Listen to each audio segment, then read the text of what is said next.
Thanks, Ross. So in 20 minutes I'm going to try and whiz you through several different types of effective fundraising. So they're all low cost, sort of very efficient, high return if you get it right, so should be relevant to all of you. And I think building on what you've already heard about this morning and what you'll hear, I think the key to being sustainable is having a good mix, not becoming reliant on one thing that works really well for you.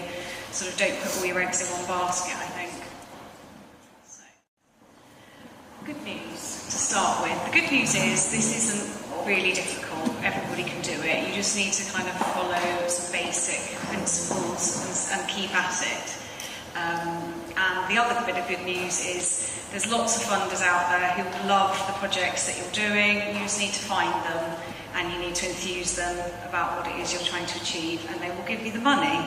You just have to keep at it. So, yeah, there's quite a bit I'm going to cover, but I'm going to start with just don't get confused, just stick with the basic, common sense things. The next slide I'm going to go through applies to all of these types of fundraising that I'm going to whiz through. So if you take anything away, take the next slide away. So always do your homework and make sure you're prepared with any of these things. Make sure you've done your research about whoever it is you're potentially approaching. If it's a major donor, try and find out what other sorts of things they're interested in. Look for photos, find out what sort of style of person you're dealing with if you go to meet them. It can all be really useful stuff just to help you pitch as well as you possibly can to that person.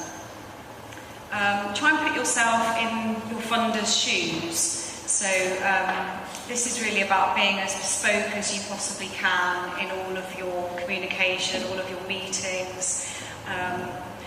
Things like, if you're writing a letter, handwrite letters if you can. Write the envelopes, put a stamp on it, make it look really personal, make somebody want to engage with you. As has been said lots of times this morning, especially by Bet, use your imagination, be creative, try and not think of the things that everybody else has done. And I'll come on to some examples of things that I've done that have worked quite nicely. Be flexible. When you're going in to see somebody, yes, you've got your objectives of what you want to get out of your meeting, but equally they can throw something at you. That you've got to suddenly think on your feet and know, what if they say to me, right, I haven't got time for this, what is it you want, what do you want me to do? Make sure you know and you're ready to adapt, and you've thought of as many things in terms of tricky questions that you may be asked. Be professional. Again, it's about presenting yourself to whoever your audience is. Make sure it's appropriate. Keep them close. I think this has already been said today, but it's so much easier to retain your existing supporters than it is to go and find new ones. So once you've got them, please don't lose them. Look after them. Keep them updated. Thank them. Final thing, thank you. Whenever you get the chance. There's some research that says people like to be thanked an average of 7 times for doing something, which may seem excessive, but isn't it nice if you get a thank you note through the post if you've given somebody a present? And effectively this is what you're asking people to do, is make a gift to your organisation. So when you get the gift, pick up the phone to them, thank them immediately, let them know that the money's arrived. Then write them a thank you note, a handwritten note. Then get somebody senior in your organisation, Roz or your chairman, whoever it is, to also write them a note. Then invite them into something. When you see them again, thank them again about how amazing that was for what they did. I can't tell you enough how important this is. This is my visual representation of a board of trustees meeting of the charitable trust. I was looking for interesting pictures. They're all quite sort of stock photos, and I quite like the Godfather scene in Lego. I thought it was a bit more interesting. So, another bit of good news. Charitable trusts and foundations, their purpose is to give money away. So you just have to find the right ones and make the right approach. Hopefully you'll get some of the cash. The other good news is there's 8,000 trusts in the UK, and they give away about £3 billion every year to causes in the UK. So again, it's positive. Research and stay focused. It's sort of reiterating what I've already said, but don't sort of get a list of your trusts that you want to approach and then think, right, well, we'll just, you know, send a letter to 1,000 of them and ask them for a small amount of money. You're probably wasting your time. You're much better to focus quality rather than quantity and cherry pick 5 or 10 to start with, and see where you get to with that. I would avoid kind of the blitzing approach, especially when you're limited on your resource. Make connections, talk to everybody you know that's part of your community group, talk to all your friends, let them know what it is you're trying to achieve, because you'd be surprised at how many people know the sorts of people you're trying to get to, whether they're a trustee of a charitable trust, whether they're a wealthy individual, a local business person that might be interested in what you're doing. Just keep talking, and as you start to make connections, stick them in a list, either on a piece of paper, a spreadsheet, and as you go and meet new people, take your list with you, your sort of wish list, and start to show it to people and ask them, can they introduce you to any of these people? Do they know them? Do they know somebody else who knows them? And that's how you'll start to make the right links in. With trusts and foundations, make sure you read the guidelines really thoroughly and do what they ask you to do. This is really important, and submit a really well thought out application. There's all sorts of different ways that you're asked to apply. Some are a standard application form, some want you to submit a proposal with your account or whatever it is. Just make sure you do what they ask for, because otherwise it may end up in the bin. And yeah, just to say that trusts and foundations rarely fund retrospectively, so they don't want to fund things that have already begun. So they like to be able to enable things to go ahead that without their support wouldn't happen. So just to bear that in mind in terms of putting together your funding strategy. This is a very blurry picture of a poor charity worker there in a hoodie presenting to a corporate company to try and engage them. Sorry, it's a bit off focus. This is another example of how not to look professional. So clearly don't turn up in your hoodie and your jeans when you're presenting to the board.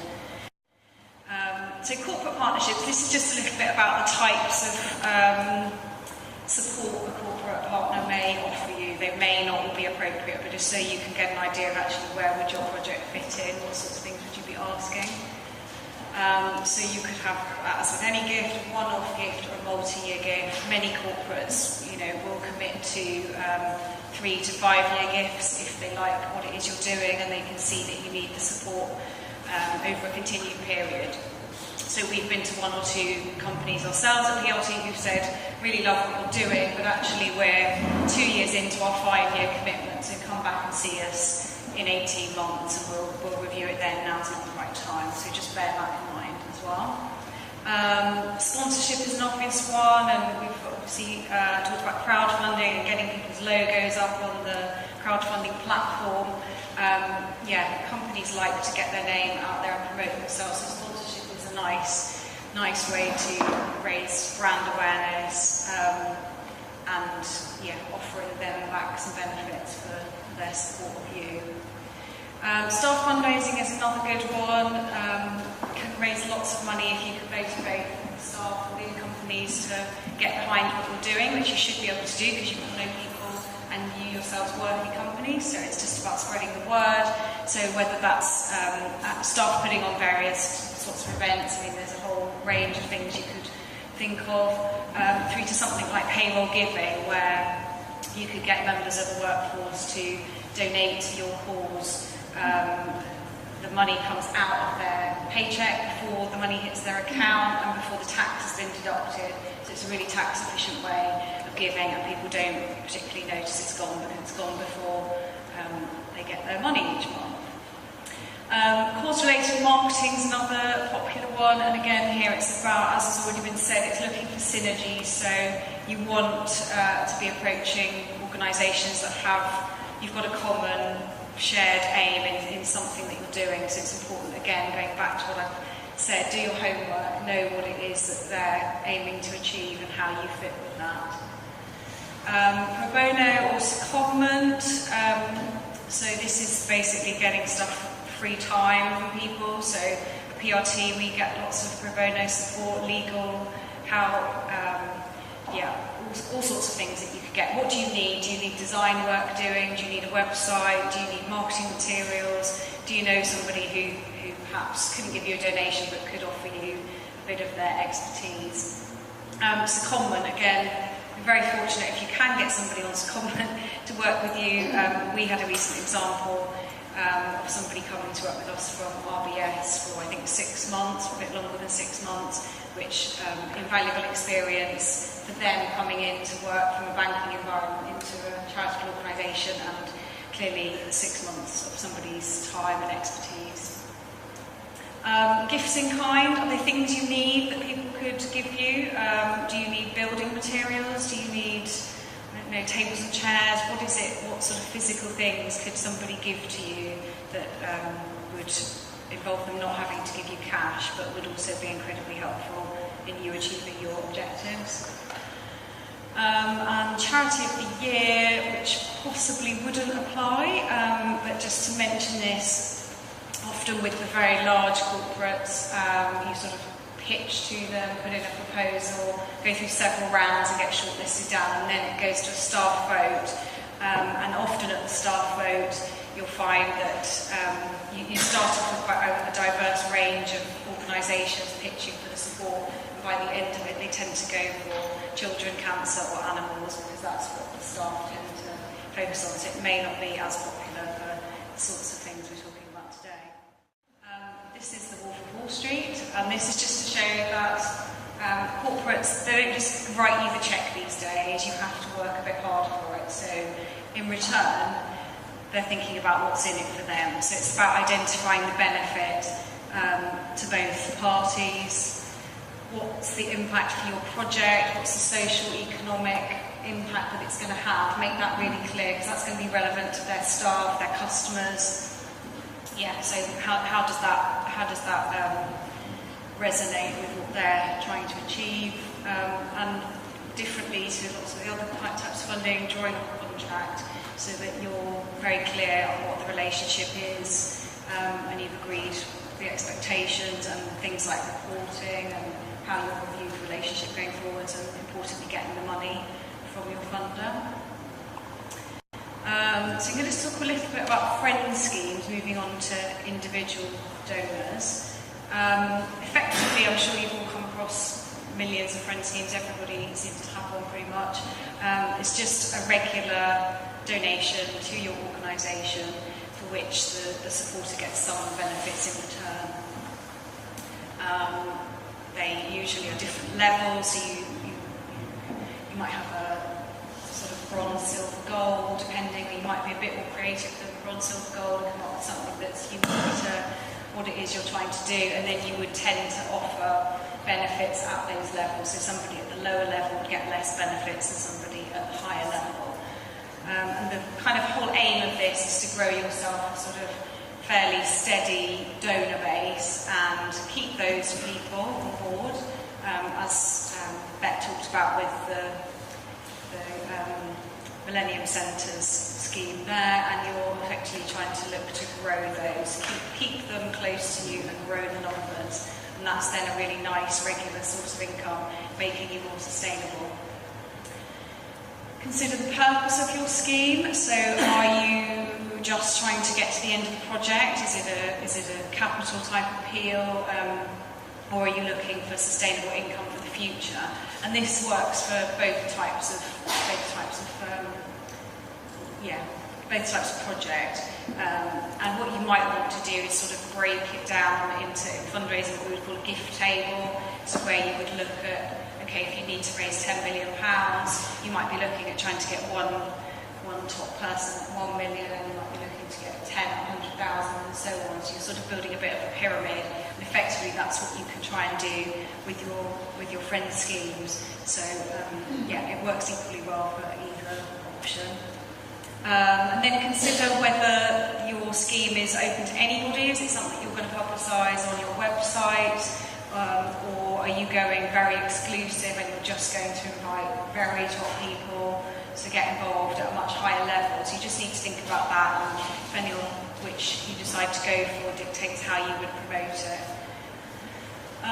Keep it interesting, vary the benefits, don't just offer the same thing year in, year out, because people will get bored and they'll get a better offer elsewhere. There's loads of competition, so just make sure you're keeping it varied and exciting. Yeah, and just thinking about what you'll offer. So classic things, your newsletter, quite easy and cheap to pull together. An e-newsletter. Can you offer behind-the-scenes tours of your project? So something exclusive that kind of money can't buy, but yet it can buy it, because if you sign up, you can get this.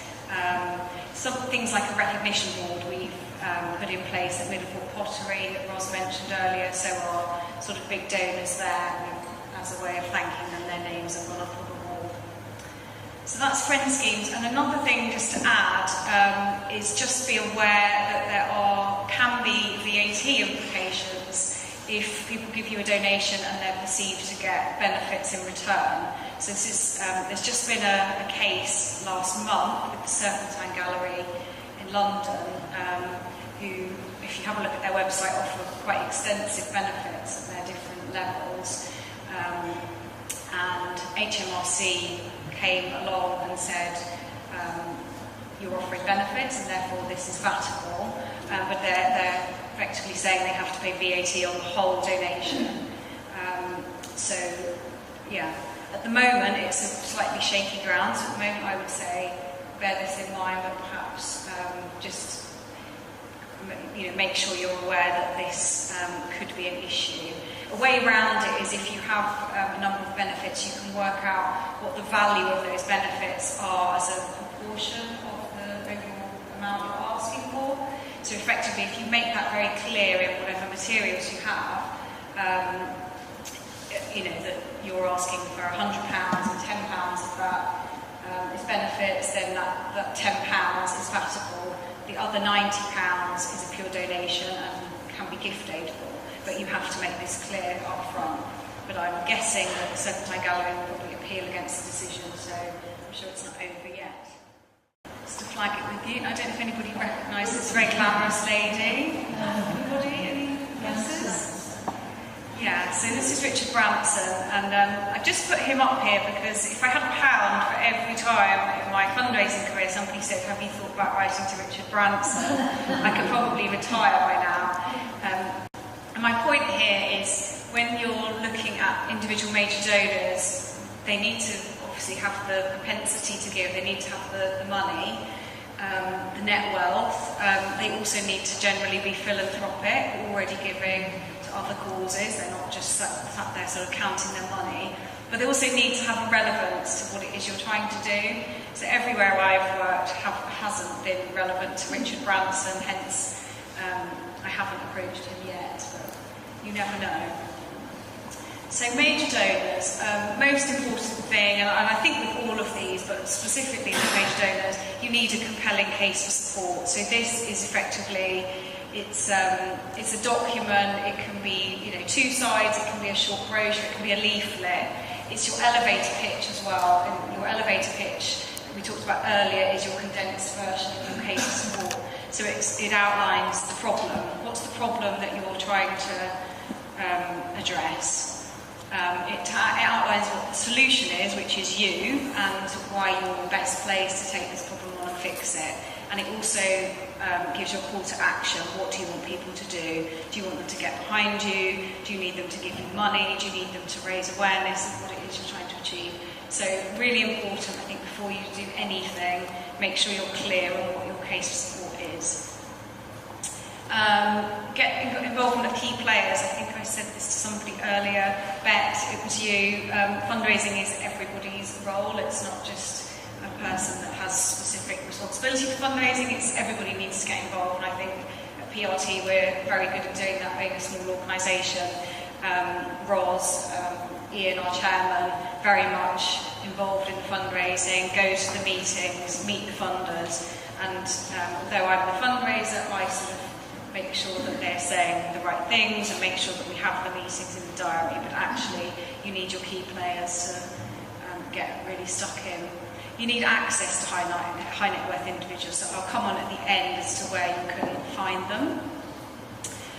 Good research, saying the same things over and over again, but just to stress the point, you need to know that these people are the right fit for you.